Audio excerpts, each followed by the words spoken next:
Welcome to From Manuscript to Ministry, created and produced by Elder William Moore, the podcast where faith meets the written word. Each week, your hosts David and Martha dive into powerful, self-published books by Christian authors who are boldly using their God-given voices to impact the kingdom.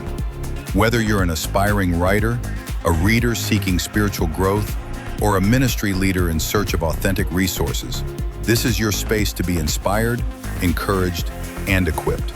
Let's explore today's featured book and uncover the life-changing message behind the manuscript.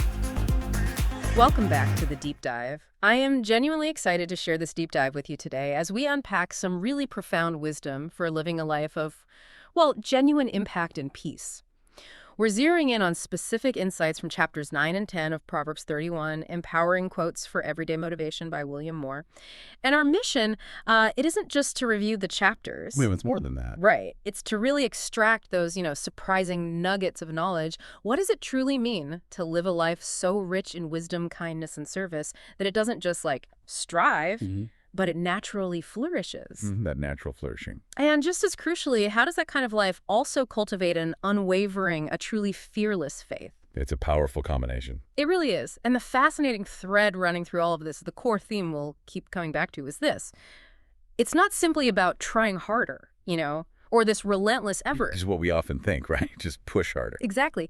But Moore suggests it's a beautiful, profound reminder that your journey, your very existence, is intimately, profoundly about fruit. Fruit. Yeah. What you produce, what you nurture, the enduring legacy you build. It's a concept that, honestly, it challenges a lot of our modern ideas about success. It absolutely does. Yeah. Pushes back against that hustle culture idea. So let's begin. Let's transition into chapter 9, where William Moore lays out this foundational declaration. It immediately grabs your attention. Okay. He opens with this powerful statement. The virtuous woman's life is fruitful because it's rooted in wisdom, discipline, and purpose. Right there. Boom. Wisdom, discipline, purpose, the big three. He immediately spotlights these three foundational elements, and it really makes you pause, doesn't it? And consider, what do these three pillars truly signify for a life that genuinely flourishes? Why these three? Why are they so absolutely critical? Well, I think a key insight here, right off the bat, is that concept of being rooted. Rooted. When we talk about something being rooted, we're not just, giving a literal definition. We're immediately contrasting it with everything that's superficial, temporary, easily swayed. Things without depth. Exactly. Think about it. Our modern world often celebrates the visible hustle, right? The frenetic activity, the constant movement. But true strength, like a mighty oak tree, it often appears still from the surface. You don't see the roots working. Precisely. The real work, the true growth that's happening underneath, unseen. We're conditioned to admire the visible, the immediate win, but true strength often lies in what's deeply embedded. Without those roots, there's just no stability, no consistent nourishment, just, a fragile existence, easily toppled by the slightest storm. That makes perfect sense. And if we then analyze the why behind this rootedness, we can see a really clear and profound interconnectedness among Moore's three pillars. Okay, break that down. How do they connect? Well, first, how does wisdom inform purpose? Wisdom, it provides the clarity, the discernment to understand what is truly meaningful and valuable to pursue. Not just what looks good right now. Exactly. In a world saturated with fleeting trends, endless distractions, countless options, wisdom is the compass. It helps you identify a purpose that aligns with deeper, timeless truths, rather than just chasing the next shiny object or, external validation. Yeah, seeking likes instead of legacy. Right. It's the difference between building a sandcastle, which looks impressive for a moment, and building a cathedral, which endures. Okay, so wisdom guides the purpose. What about discipline? Discipline. How does discipline enable the consistent pursuit of that purpose? Discipline is the practical commitment. It's the consistent, often unglamorous daily action that translates a wise purpose into a tangible reality. The day in, day out grind. It really is. Yeah. It's not about being a robot, though. It's about making deliberate choices, showing up, doing the work, even when, frankly, motivation wanes, which always does. Right. Think about the neuroscience behind habit formation consistency. Even in small steps, it builds those neural pathways. It makes purposeful action feel more natural over time. Discipline is the daily tending to those roots, ensuring they grow deeper and stronger, giving your purpose the sustenance it needs to actually live. That's a powerful way to frame it. It's so true. Many of us chase what looks good, what's popular, without really pausing to ask if it's truly wise or aligned with a deeper purpose. Mm-hmm. And then even if we find that purpose, the sheer discipline required, wow, it can feel overwhelming. It really can. So what happens then if these roots are just absent? What if wisdom or discipline or purpose are missing from someone's life? What does that look like? Well, if we speculate for a moment on the absence of these roots, the implications are quite significant. And frankly, it's a common struggle in our modern, often fragmented lives. You see it everywhere. You do. Without wisdom, your efforts, no matter how earnest or how hard you work, they might be misdirected. You might pour your energy into things that ultimately lead to frustration, regret, or just a hollow sense of achievement, like trying to build that house without a blueprint. Spinning your wheels. Exactly. And without discipline, even the noblest purpose, the grandest vision, it can remain just a beautiful dream, unfulfilled due to inconsistency, a lack of sustained effort. You know what you should do, but you just can't seem to consistently do it. The intention is there, but not the action. Precisely. And crucially, without purpose, life can feel adrift, reactive rather than proactive. You might find yourself constantly chasing external validations, likes, promotions, fleeting pleasures, instead of building internal meaning and lasting contribution. Just bouncing from one thing to the next. Yeah. Such a life often manifests as easily buffeted by circumstances, prone to burnout from all that misdirected energy, and ultimately unable to produce the kind of lasting, positive impact we all inherently desire deep down. It's not just a theoretical concept. It's often the root cause of so much anxiety and existential angst in contemporary society. That's such a clear, almost stark distinction, the difference between being truly rooted and merely existing, or worse, just drifting aimlessly. Moore takes this idea even further with a really powerful and elegant analogy. He invites us to visualize this fruitful life. The tree analogy, it's great. It really is. He says, think about a tree. It doesn't strive to bear fruit. It simply abides in good soil, receives light, and produces in due season. Abides, not strives. Exactly. He continues, that's the virtuous woman's rhythm. She's not frantic, she's faithful. She's not trying to impress, she's planted to impact. Wow, that analogy immediately brings to mind that profound distinction between striving and abiding. It does. Striving often feels like that constant, often exhausting effort, right? A pushing against resistance, a desperate attempt to force an outcome. Abiding, though, it suggests a state of being, a natural progression within a supportive, life-giving environment. There's almost a quiet confidence to it. This analogy is absolutely brilliant. And if we connect this to the bigger picture, you're right. It truly challenges so many of our modern sensibilities head on. How so? Well, our society often prioritizes frenetic activity, doesn't it? The hustle culture, the visible effort over patient, consistent, often unseen growth. We're conditioned to believe that if we're not constantly busy, constantly striving, constantly doing, we're not productive, or worse, not successful. Busy equals important. Right. We see the highly visible, sometimes superficial efforts celebrated. But the tree analogy completely flips that script. It suggests that true, enduring fruitfulness comes not from frantic striving, but from a settled, intentional abiding. It's the quiet power of consistency over the loud clamor of urgency. Okay, so let's dig into that good soil and receives light part of the analogy.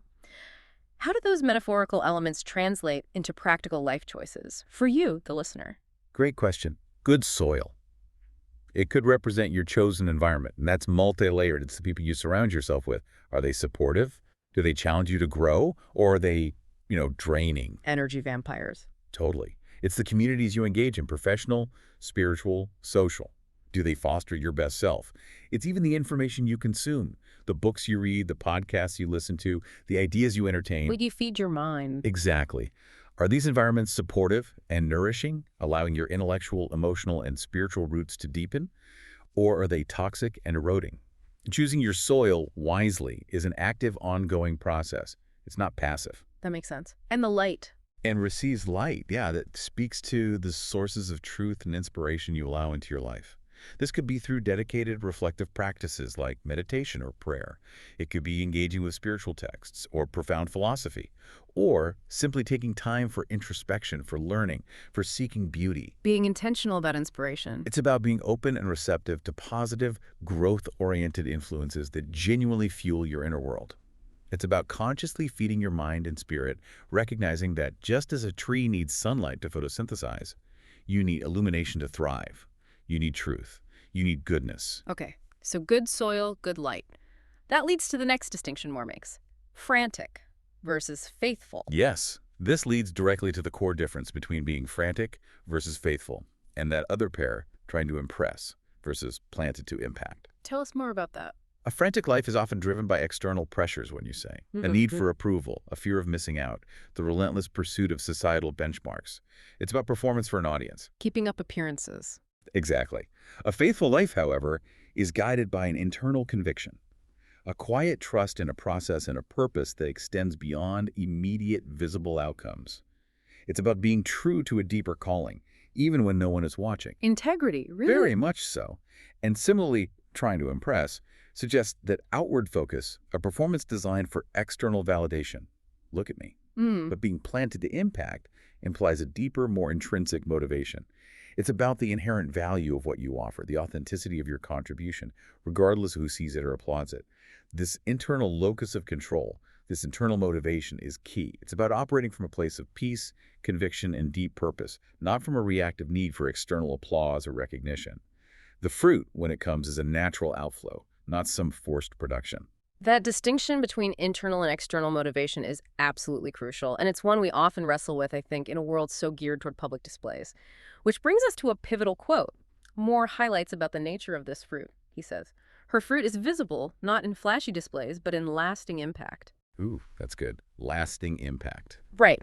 It immediately begs the question, what might those flashy displays actually look like in contrast to lasting impact? I mean, flashy displays are often immediate, right? Attention-grabbing, maybe even superficial. Viral moments, quick likes. Exactly. Things that get immediate applause but maybe don't stick. They're often about momentary recognition.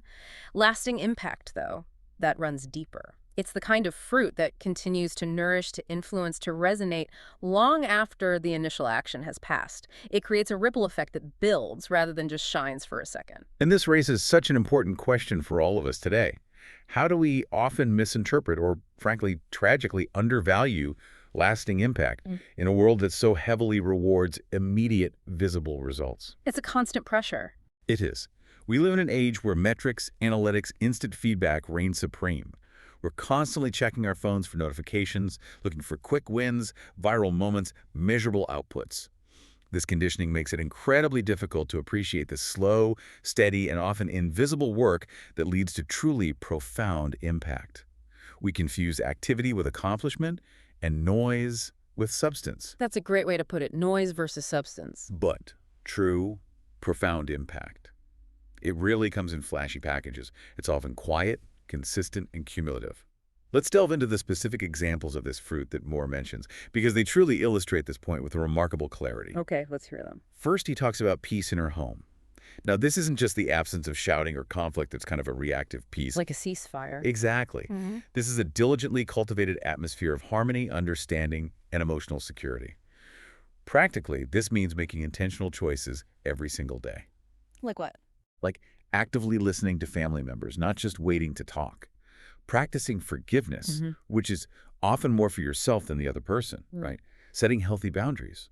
Prioritizing genuine connection over just, efficiency. Creating routines that foster stability and predictability. Real effort. Absolutely.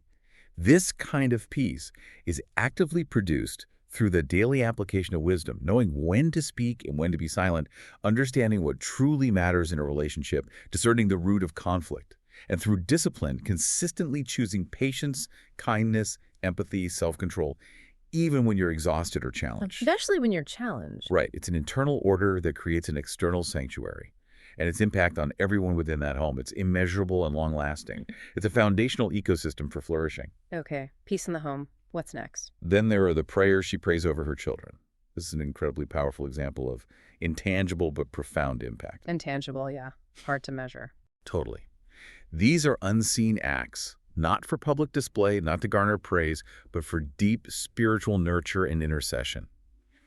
The lasting legacy here isn't something you can put on a resume or show off on social media. No legs for prayers. Exactly. It's woven into the very fabric of her children's lives, influencing their character, their resilience, their moral compass, their faith journey over decades, possibly even generations.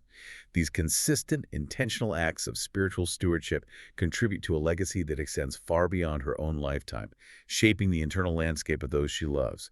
It's a silent investment with exponential returns. Wow. That's powerful. Okay, third example. And finally, Moore highlights the integrity she brings to her workplace. Again, this is far more than just simple honesty like not stealing pens. You're right, it's bigger than that. Much bigger. Integrity encompasses ethical behavior in all dealings, even when it's difficult or unpopular. It's about reliability in commitments, doing what you say you'll do consistently. It's about consistency in character, being the same person in public and private.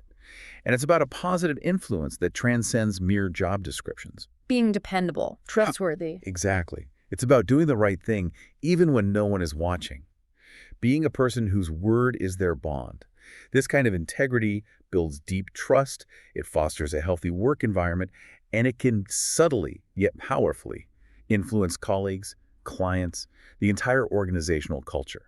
It's not about being the loudest or the flashiest person in the room. No. But about being consistently good, fair, and dependable. It's a silent force multiplier in any professional setting. A force multiplier. I like that. And what's crucial here across all these examples is recognizing that they are not about grand gestures or one-off heroic acts. Not saving the day once. No.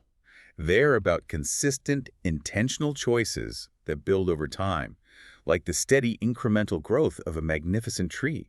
Each small act of wisdom, each moment of discipline, each choice driven by purpose, it contributes to this robust, enduring fruitfulness. It's a profound lesson in the power of the cumulative. That's such a clear and compelling picture of how those daily, often unseen choices stack up. They create something truly impactful, deeply meaningful, and it brings us directly to a point of personal reflection, doesn't it? So what does this all mean for you, our listener? Moore himself prompts us to ask, what kind of fruit is your life producing today? It's a question that cuts straight to the chase, really. It does. No hiding from that one. He then poses some direct, probing questions for you to consider. Are you sowing wisdom? Are you cultivating joy? Are you speaking life and building legacy? Heavy questions. They are. And let's truly expand on these reflective questions because they're not just rhetorical. They're invitations to a genuine, perhaps even uncomfortable self-assessment. Okay, let's break them down. Sowing wisdom. What does sowing wisdom practically look like in your daily interactions or decision-making? Well, it could mean taking that extra second to pause and reflect before reacting impulsively. We all do that sometimes. Oh, yeah. It might involve offering thoughtful, well-considered advice, but only when asked, sharing hard-won lessons with humility rather than lecturing. Or it could be simply making choices that prioritize long-term well-being and ethical considerations over short-term gratification or ease. It's about making decisions that reflect sound judgment and a deep understanding of principles, not just immediate desires or convenience. Okay, makes sense. How about cultivating joy? That sounds nice, but how do you do it? Right. How does one cultivate joy amidst the inevitable challenges and often mundane routines of life? This isn't about ignoring difficulties or, putting on a happy face all the time, pretending everything is perfect. Toxic positivity. Exactly. Instead, it's about intentionally fostering an internal state of contentment and gratitude. It could involve practicing mindfulness to appreciate the present moment, actively seeking out beauty in your surroundings, maybe on your walk to work, engaging in activities that genuinely uplift your spirit, or choosing to focus on blessings even when circumstances are tough. Joy, much like a garden, needs active tending. You nurture positive emotions and guard against the weeds of negativity, bitterness, or cynicism.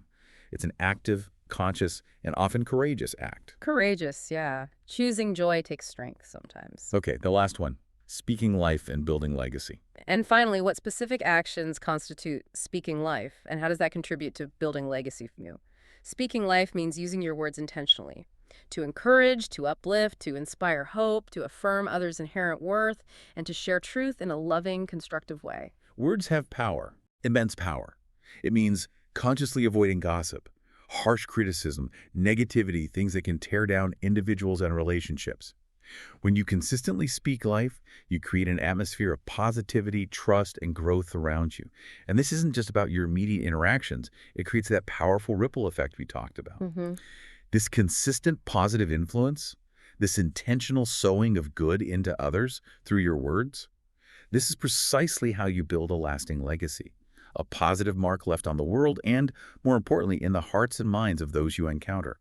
It's really an invitation to an honest self-assessment of your current harvest.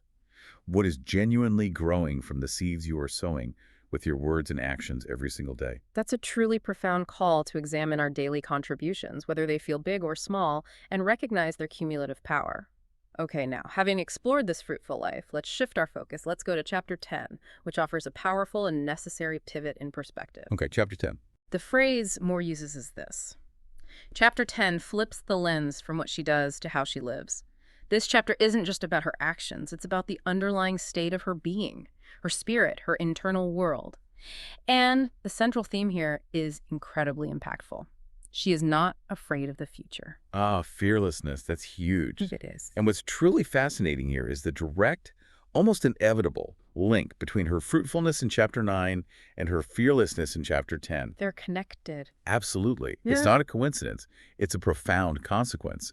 How does a life rooted in purpose, wisdom, and discipline, a life that is consistently producing lasting impact, naturally lead to a reduction in fear? How?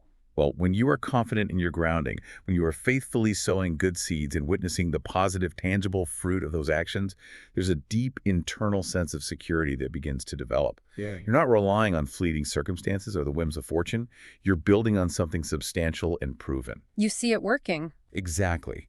Each piece of fruit is a testament, a building block of confidence that anchors you against future uncertainties. You're not just hoping for the best, you're actively building towards it. Your actions create evidence for your faith. Okay, so the fruitfulness builds the confidence. Moore explains the why behind her fearlessness, stating, because her faith isn't seasonal, it's secure.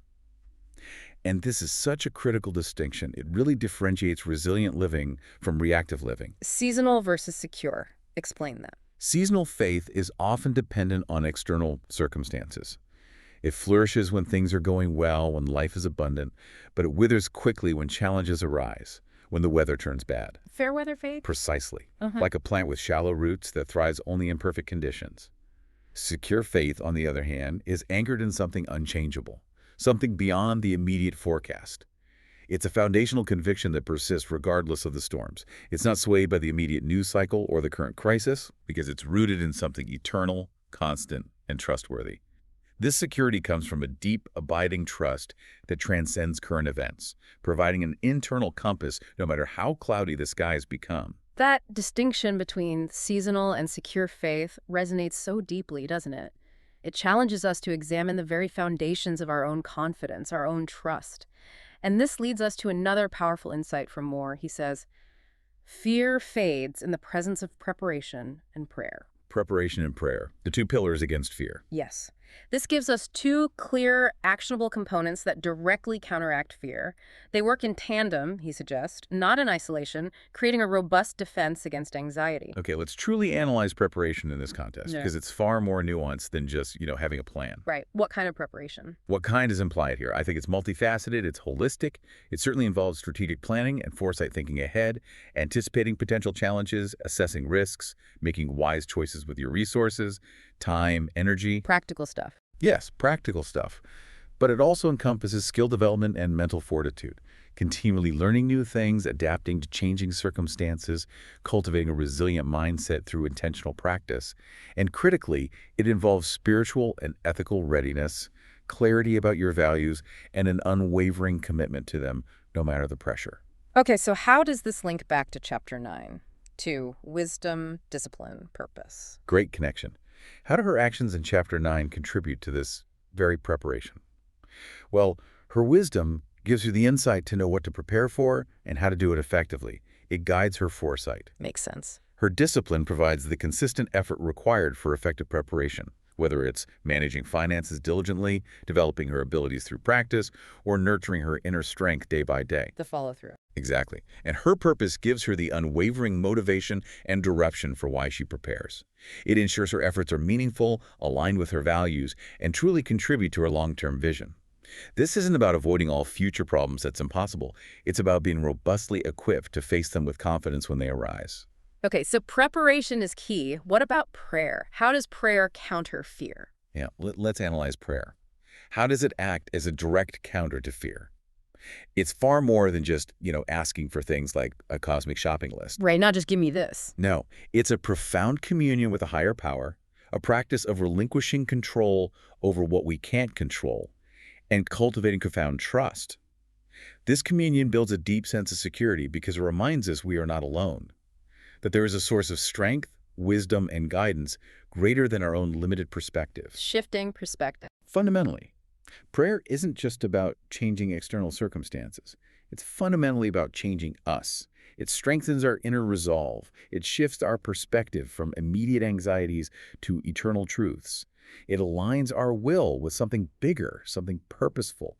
And, for those who may not engage in traditional prayer, similar benefits can be found in deep meditative practices, mindfulness, or communing with nature acts that build a sense of connection, perspective, and inner peace, ultimately making that faith more secure and less seasonal. So it's about connection and trust. It's about moving beyond dependence on what we can control to trust in what a larger guiding force can do.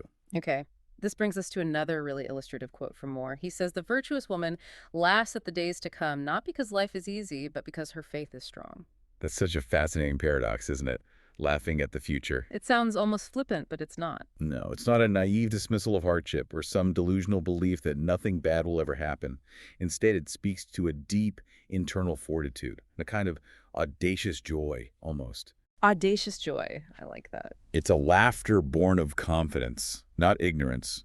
She understands that life will inevitably present difficulties, challenges, even sorrows. But her secure faith provides an unshakable foundation that allows her to face those difficulties with an inner resilience, even a joyful anticipation, knowing that she is equipped, supported, and ultimately held.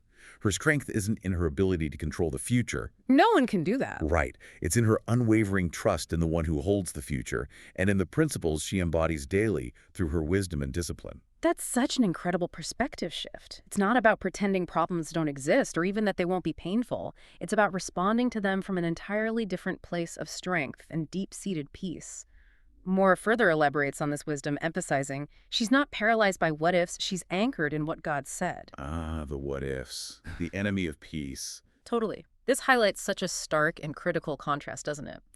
On one hand, you have the paralyzing grip of hypothetical anxieties, that endless circular loop of what if this goes wrong or what if I fail? It's exhausting. It is. And on the other hand, you have the profound solidity of being grounded in foundational truths, in promises that are unwavering and timeless, anchored. And this raises an important question for all of us, especially in a world that can feel so uncertain, so chaotic sometimes. How do we differentiate between healthy foresight and prudent planning, which is certainly a component of wisdom and preparation, and being paralyzed by what-ifs? Where exactly is that line? That's a really practical question. How do you know? Well, healthy foresight involves assessing risks, making informed decisions, and taking prudent proactive steps to mitigate potential issues. Being paralyzed by what-ifs, however, is when those thoughts become intrusive, overwhelming, and crucially stop you from taking any action whatsoever. You just freeze. Exactly. The distinction lies in whether these thoughts empower you to act wisely and strategically, or whether they render you immobile with fear, trapping you in a cycle of anxiety and inaction. It's the difference between navigating a storm with skill and preparation and being swept away by the idea of the storm before it even arrives. Okay, so let's talk about the anchor. Exploring what it truly means to be anchored in what God said in a practical sense. That seems absolutely crucial, especially for a diverse audience listening. It is. How does one identify and hold on to these anchors in a world just full of conflicting messages, transient friends, pervasive uncertainties? Yeah. For many, this involves regular engagement with spiritual teachings, deep reflection, intentional remembrance of core beliefs that have stood the test of time. For others, it might be aligning with universal ethical truths, a deeply held personal mission statement, or even immutable laws of nature or physics that provide a constant. Finding your true north. Exactly. It means actively choosing to believe in principles of hope, strength, and guidance, even when external evidence seems to contradict them. It's about cultivating a deep personal relationship with these foundational truths, whatever they are for you, that provides a constant reference point, a steadying hand amidst the waves of doubt and anxiety. This anchor isn't just a vague feeling, it's a deliberate commitment to truth that keeps you steady when everything else is shaking. A deliberate commitment, okay. And we can connect this ancient wisdom directly to our modern struggles. Because let's be honest, the core human experience of uncertainty, of grappling with the unknown, it hasn't fundamentally changed across millennia. Absolutely, let's be real. Many of us, perhaps you, our listener, are facing very real uncertainty today, whether it's navigating a significant job transition, So common now. dealing with complex family dynamics, grappling with health concerns for yourself or a loved one, or simply feeling overwhelmed by global events. The what-ifs can feel incredibly heavy, suffocating even. And that's entirely understandable. The universality of these modern anxieties is a testament to the enduring relevance of this wisdom. The virtuous woman's approach, rooted in secure faith and diligent preparation, it offers a powerful blueprint for navigating your specific uncertainties. A blueprint, okay. It suggests that while we can't control every outcome, and we certainly can't stop bad things from happening entirely, we absolutely can control our response, our level of preparation, and the unwavering foundation of our faith or our core principles. By anchoring ourselves in secure truths and consistently cultivating wisdom and discipline, we build an internal resilience. An inner strength. Exactly. That allows us to face these challenges not with a naive optimism that ignores reality, but with a deep, quiet confidence that transcends the immediate situation. It's about having a functional compass and a sturdy vessel that works no matter how turbulent the waters become. That's truly empowering. It's about shifting from a reactive stance, just getting tossed around, to a proactive one, deeply rooted in faith and intentional living. So I want to challenge you, the listener, right now. What would it look like in your specific life, thinking about those job changes, family dynamics, or health concerns, to walk forward with fearless faith, confident that you are prepared, anchored, and supported? Visualize it. Can you truly visualize that shift in perspective and action? What specific different choices would you begin to make today if that paralyzing fear was no longer holding you captive? Okay.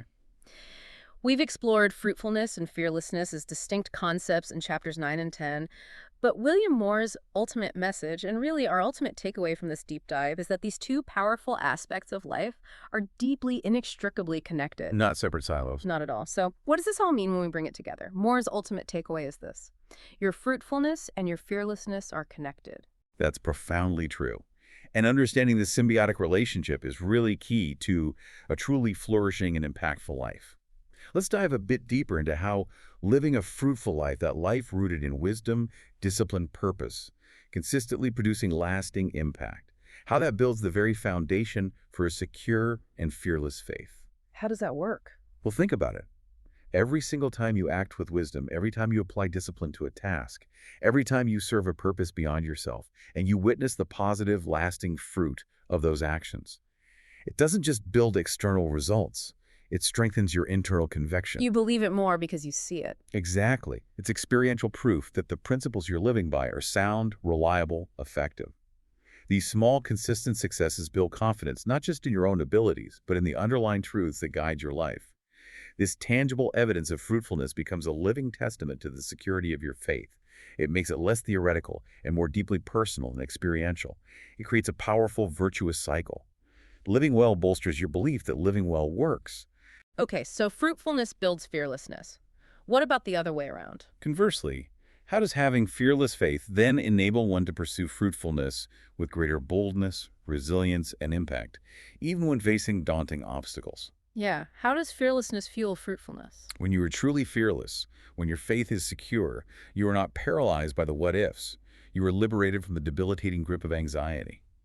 This freedom allows you to take wise risks, to invest fully in your purpose, to persist through inevitable setbacks, and to serve others without holding back due to fear of failure or judgment.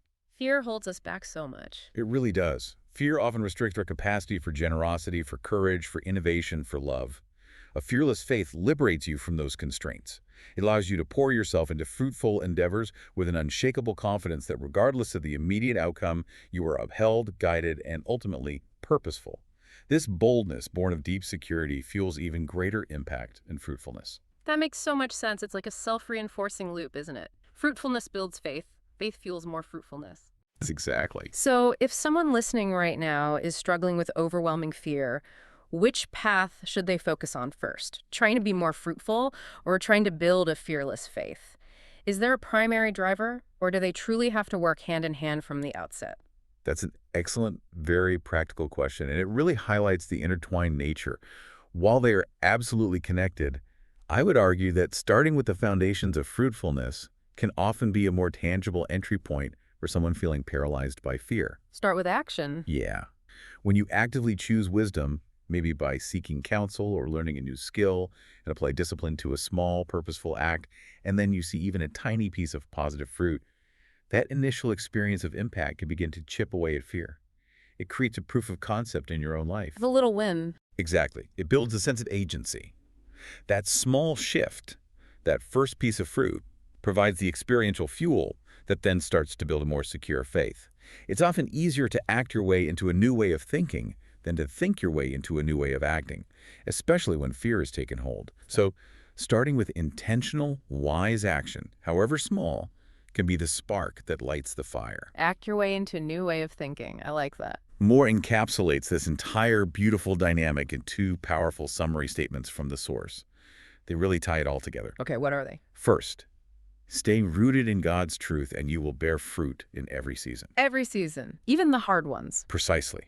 This emphasizes God's truth as the unchanging bedrock. Now, for those who connect with a faith tradition, this refers to divine revelation and principles. For others listening, it might be those immutable, universal ethical truths, core personal values, or the inherent laws of nature that anchor point that transcends fleeting circumstances. Constant. Yes. Seasons, as we know, change dramatically. Life brings periods of abundance, but also scarcity, challenge, dormancy. But if your roots are deeply embedded in an unchanging truth, then even in the difficult seasons, you will find the deep nourishment to endure and eventually, consistently, to produce fruit. Your ability to bear fruit isn't dependent on the external weather, but on the depth of your connection to what is constant and reliable. That's reassuring. What's the second statement? And second, stay anchored in His promises, and you will face the future with boldness. Anchored in promises leads to boldness. Exactly. Here, His promises are the specific, reliable assurances that provide the courage and conviction to move forward. Again, for a diverse audience, these could be the spiritual promises of hope, strength, guidance, peace, or they could be the steadfast assurances derived from deeply held personal commitments, ethical frameworks, or even historical patterns of resilience and progress you trust in. Things you can count on. Right. When you know you are promised strength through the journey, comfort in sorrow, guidance in uncertainty, the unknown future loses its power to terrify. You move with a boldness that isn't reckless or naive, but deeply secure, because your anchor is not in your own fleeting strength or limited foresight, but in the unwavering word of something far greater and more enduring. These two statements together, they just weave a complete and compelling picture of a life lived with profound purpose, peace, and unshakable confidence. What a truly profound journey we've taken today into the insights of William Moore. We've unpacked how a life rooted deeply in wisdom, discipline, and purpose naturally bears lasting fruit, not in those flashy displays designed for momentary applause, but in the quiet, impactful transformations we see around us, in our homes, our families, our work. The real stuff. The real stuff. And we've also seen how that very fruitfulness, coupled with intentional preparation and prayer, cultivates an unwavering, fearless faith. A faith that allows you to genuinely, as Moore says, laugh at the days to come, especially in the face of profound uncertainty. It's a powerful, self-reinforcing connection, reinforcing that these two aspects, fruitfulness and fearlessness, are not separate pursuits at all, but intimately intertwined for a truly well-lived, deeply impactful life. Indeed. It's a powerful synergy. And as you, our listener, reflect on this deep dive, perhaps consider this provocative thought, something to mull over long after our conversation ends. Okay, leave us with something to think about. In a world that so often measures success by visible displays, by likes and shares, by instant gratification and external validation, what would it look like for you to consciously redefine your life's success? To measure it not by immediate applause, but by the lasting ecosystem of peace and purpose you cultivate within your home, by the quiet integrity you bring to your work, and by the unwavering confidence that emerges from a secure, abiding faith. How might embracing this deeper, more rooted perspective not only profoundly transform your own journey, leading to a profound inner peace, but also create a powerful ripple effect, subtly and meaningfully impacting everyone around you for generations to come? Thank you for joining us today on From Manuscript to Ministry. If today's featured book encouraged, challenged, or inspired you, we invite you to take the next step, purchase a copy, and support the author behind the message. When you invest in their work, you're not just buying a book, you're sowing into good ground and helping advance the kingdom of God through faith-filled storytelling. Don't forget to subscribe, follow, leave a review, and share this episode with someone who needs it. Your support helps these powerful voices reach even further. Until next time, keep reading, keep writing, keep praying, and keep walking boldly in your calling. God is still turning manuscripts into ministries.